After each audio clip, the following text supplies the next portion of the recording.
Welcome back to another technical video. Today, I'll be going through your question, answering it, and hopefully finding that solution you're looking for.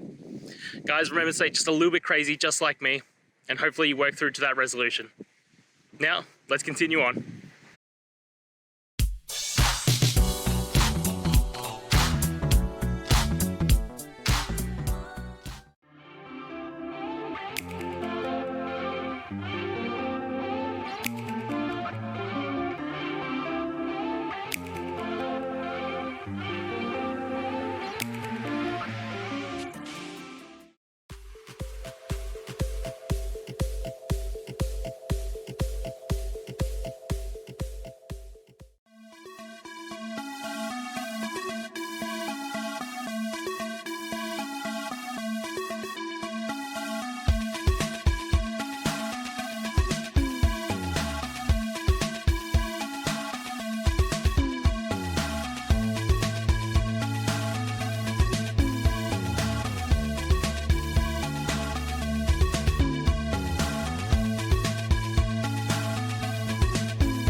And that's it, guys. We've gone through, answered your question, and hopefully you found that solution you're looking for.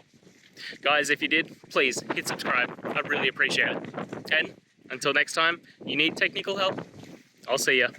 Have a good one.